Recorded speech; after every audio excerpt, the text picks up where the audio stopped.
사도신경하심으로 1월 5일 목요일 에바다교회 오늘을 여는 말씀 시작하겠습니다. 나는 전능하신 아버지 하나님 천지의 창조주를 믿습니다. 나는 그의 유일하신 아들 우리 주 예수 그리스도를 믿습니다.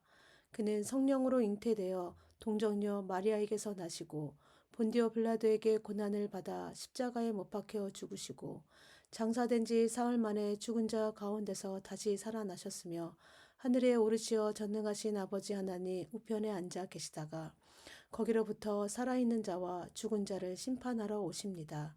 나는 성령을 믿으며 거룩한 공교회와 성도의 교제와 죄를 용서받는 것과 몸의 부활과 영생을 믿습니다.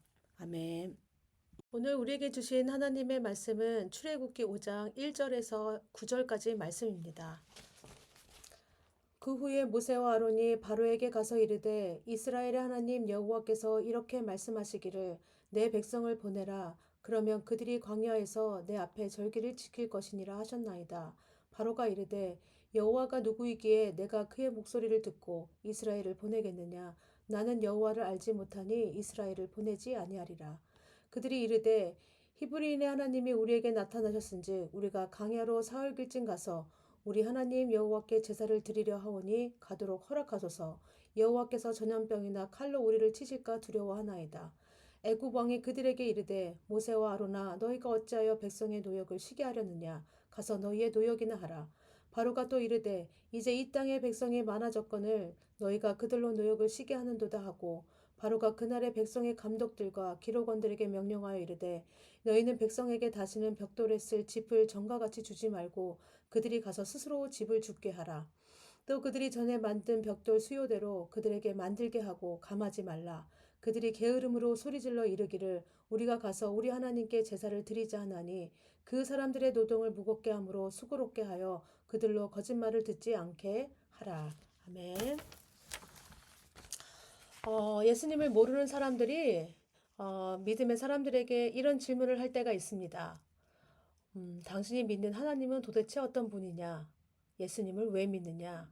교회를 왜 이렇게 열심히 다니느냐? 여러분은 이런 질문들 앞에 이런 질문을 받았을 때 어떻게 대답하십니까? 이 질문 앞에 여러분은 정확하게 하나님이 어떤 분인지 내가 예배하는 이유에 대해서 말씀할 수 있겠습니까?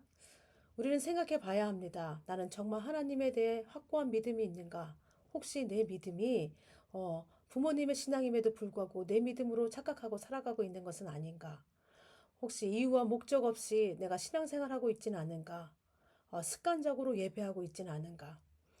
이 시간 우리가 여러분에게 이 하나님은 어떤 분이신지 내가 또 왜 예배를 하고 있는 이유에 대해서 생각해 보는 시간이 되기를 원합니다. 이제 모세와 아론이 애굽 왕 바로 왕 앞에 섰습니다. 모세와 아론은 하나님의 말씀을 바로 왕에게 전합니다. 1절 말씀입니다. 그 후에 모세와 아론이 바로에게 가서 이르되 이스라엘 하나님 여호와께서 이렇게 말씀하시기를 내 백성을 보내라. 그러면 그들이 광야에서 내 앞에 절기를 지킬 것이니라 하셨나이다. 모세와 아론은 바로에게 이스라엘 하나님 여호와께서 여호와의 절기를 지키기 위해서 내 백성을 보내라 말씀한다고 전합니다. 그런데 이 말을 들은 바로는 당황할 수밖에 없습니다. 사실 바로는 여호와가 누구인지 모릅니다. 그래서 2절에 바로 왕이 뭐라고 얘기합니까? 여호와가 누구이기에 여호와가 누군지 모른다는 것입니다. 그래서 여호와가 하는 말을 들어줄 수 없다는 것입니다. 바로가 보이는 이 반응은요, 지극히 정상적인 반응입니다. 모세도 그랬습니다. 우리가 3장, 4장에서 보면은 모세도 수없이 어떻게 하나님 부르심 앞에 여호와가 누구십니까? 누구시기에 내가 갑니까? 라는 거였습니다. 모세가 여호와의 명령에 순종하지 않았던 이유가 뭡니까? 여호와가 하나님이 누군지 몰랐기 때문입니다. 이런 모세를 하나님은 불순종한다고 책망하지 않으셨습니다. 모세가 하나님을 몰랐기 때문에 반응한 것을 불순종한 반응이 아니라 인간의 지극히 당연한 반응으로 보신 것입니다. 그래서 하나님이 어떻게 하신 것입니까? 모세의 반응을 받아들이셨습니다. 몰라서 못 가겠다고 하니까 하나님이 어떻게 해요? 하나님을 계속해서 보여주셨습니다. 하나님이 누구신지 알려주셨습니다. 네. 이와 마찬가지로 지금 하나님도요, 모세에게 이렇게 자신을 보여준 것처럼 바로에게도 어떻게 일하실까요? 동일하게 일하실 것입니다. 바로 왕도요.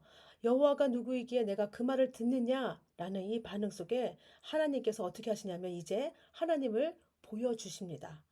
여기 나와 있진 않지만 앞으로 하나님을 보여주는 일들을 펼치십니다.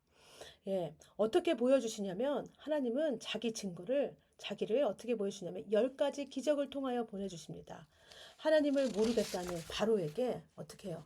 10가지 기적을 통해 이걸 우리는 재앙이라고 부르지만 기적을 통해서 보여줍니다. 하나님께서 바로 왕이 불순종하니까 징계하고 벌 주시고 하는 것이 아니라 하나님의 방법으로 지금 알려주고 있는 것입니다. 하나를 보여줬더니 못 알아들어요. 그래서 어떻게 해요? 둘을 보여줍니다. 둘을 보여줘도 못 알아보니까 하나님께서 어떻게 해요? 10가지 재앙을 통하여서 여호와가 하나님이심을 지금 보여주고 있습니다. 그러므로 여러분 10가지 재앙은 재앙이 아니라 10가지 계시입니다. 모세에게 계속해서 하나님이 누구신지를 보여준 것입니다. 모세가 아니라 바로에게 계속해서 하나님이 누구신지를 보여주고 있습니다. 그래서 이 이적이 주어질 때마다 뭐라고 말씀하시냐면 이로써 바로가 내가 여호와인 줄 알리라 라는 표현을 하십니다.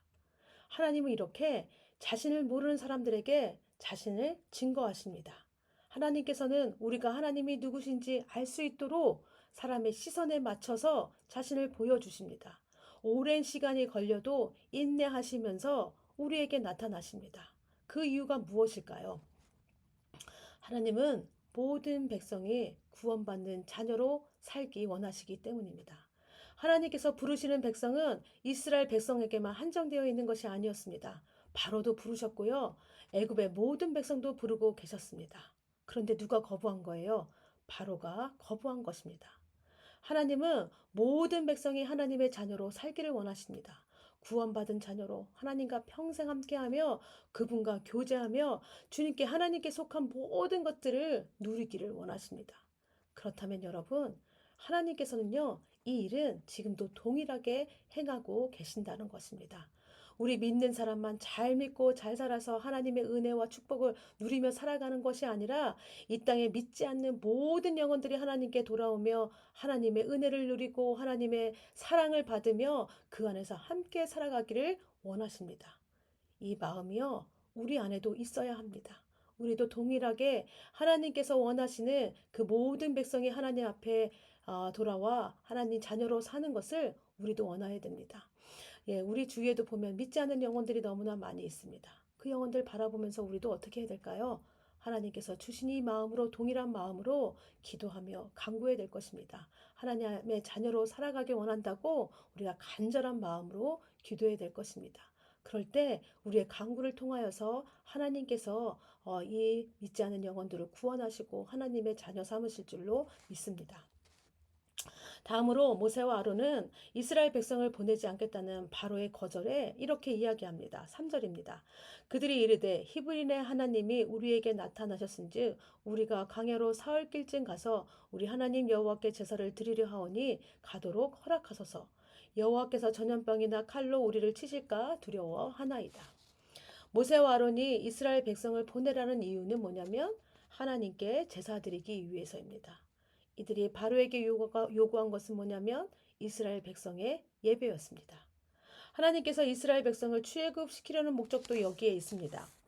하나님은 이스라엘 백성을 출애굽시키려는 이유는 단지 이스라엘 백성이 애굽에서 노예로 살아가는 것이 불쌍해서가 아니라 그들을 힘들고 어려운 상황에서 환경에서 벗어나게 하는 것이 목적이 아니라 수많은 우상으로 넘쳐나는 이방 땅에서 구원하여서 하나님만 예배하는 공동체로 만들기 위함이었습니다.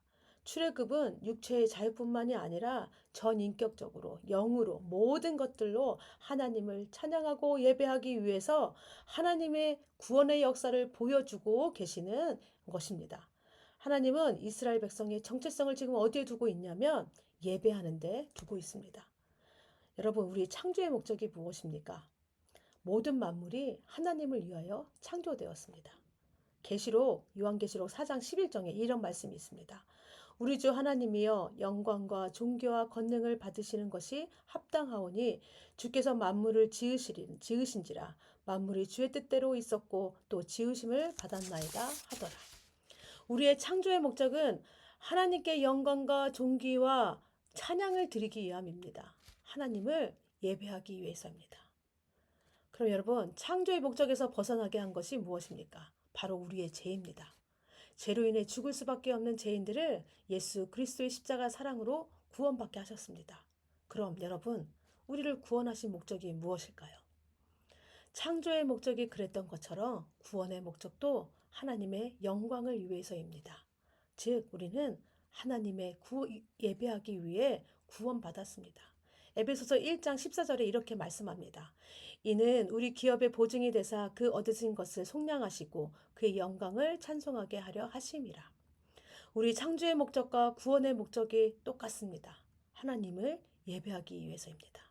사실 죄로 인해 이룰 수 없게 되었던 창조의 목적을 무엇을 통해 이루어가고 있습니까? 구원을 통해 이루신 것입니다. 예수 그리스도 안에 있는 자들, 즉 그분을 믿고 구원받은 자들이 하나님을 예배하는 이유는 너무나 분명합니다. 우리가 하나님을 예배하기 위해 부르심을 받았기 때문입니다. 하나님은요, 그래서 우리가 신령과 진정으로 예배하기를 원하십니다. 이 예배를 아주 소중하게 여기기를 원합니다. 그래서 여러분, 우리에게 주어진 모든 예배 가운데 하나님은요, 우리를 만나주시고 예배하는 우리 가운데 주님의 은혜와 사랑과 그 넘치는 은혜로 채워주시기를 원합니다. 주님은 이렇게 우리 참된 예배자를 찾고 계십니다. 바라기는요, 우리 에바다 성도님들 한 사람 한 사람이 참된 예배자로 하나님을 예배하는 자들이 되기를 원합니다. 예배를 통하여서 우리를 만나주시고 함께 하시고 또 예배를 통하여서 하나님의 은혜가 넘치고 예배를 통하여서 우리에게 말씀하시고 또 말씀하신 것들을 이루어가는 것들을 보게 하시는 하나님의 은혜를 경험하는 여러분들 다 되시기를 바랍니다. 이 시간 우리 함께 기도하겠습니다. 말씀 위에 기도하실 때는 하나님, 제가 예배를 아주 제일 소중히 생각하는 사람이 되기를 원합니다. 그래서 우리에게 주어진 모든 예배 가운데 마음을 다하고 정성을 다하고 뜻을 다하여 이 예배를 준비하고 예배에 나아가겠습니다. 예배를 통하여 만나주시는 하나님의 그 은혜를 맛볼 수 있는 제가 참된 예배자가 되길 원합니다. 라고 기도해 주시고요. 가정을 위해 기도하실 때는 주님을 믿지 않는 가족, 우리 친척들이 있습니다. 그의 이웃들도 있습니다. 하나님, 그 예수님을 믿게 하시고 또 하나님의 자녀로 살아가는 은혜를 누리게 하여 주시옵소서. 기도해 주세요. 구시고 또 교회를 위해 기도하실 때는 우리 교회 모든 성도님들의 예배를 소중히 여기고 마음을 다해 정성을 다해 예배 드리게 하여 주시옵소서. 또 잠옷실 공사가 진행 중에 있습니다. 우리 성도님들이 마음을 모으고 돌아보게 원하고 또 안전사고 나지 않도록 지켜달라고 우리 시간 함께 기도하겠습니다. 나라와 세계를 위해 기도할 때는 주님을 믿지 않는 많은 백성들이 있습니다. 주님을 나의 구원자로 인정하게 하시고 이 모든 사람들이 참된 예배자로 세워질 수 있도록 주님 함께하여 주시옵소서. 그래서 복음 전하시는 우리 선교사님들의 사역과 그 모든 일 가운데 함께 해달라고 기도해 주시기 원합니다. 공동체를 위해 기도할 때는 우리 생각나시는 성도님들 기도 제목이 생각나시는 대로 우리 함께 기도하겠습니다. 기도하신 후에 주기도문으로 모든 예배 순서 마치겠습니다.